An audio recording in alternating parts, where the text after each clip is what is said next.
New advances in areas from biotechnology to quantum computing, 5G, artificial intelligence, and more are used to lift people up, to solve problems, and advance human freedom, not to suppress dissent or target minority communities.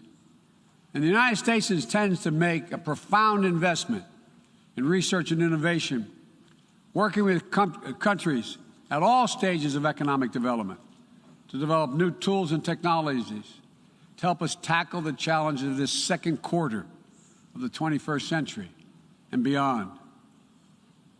We're hardening our critical infrastructure against cyber attacks, disrupting ransomware networks, and working to establish clear rules of the road for all nations as it relates to cyberspace.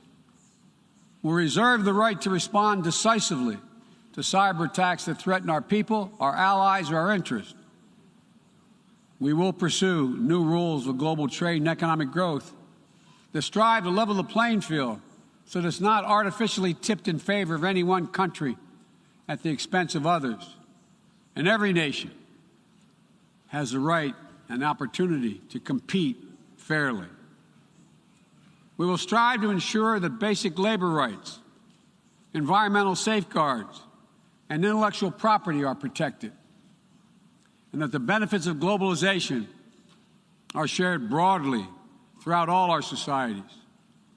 We'll continue to uphold the long-standing rules and norms that have formed the guardrails of international engagement for decades, that have been essential to the development of nations around the world. Bedrock commitments like freedom of navigation, adherence to international laws and treaties, support for arms control measures that reduce the risk and enhance transparency.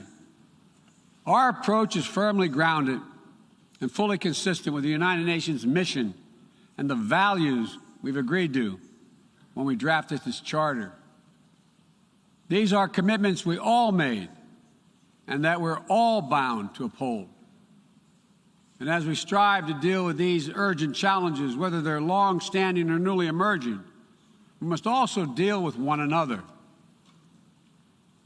All of the major powers of the world have a duty, in my view, to carefully manage their relationships so they do not tip from responsible competition to conflict.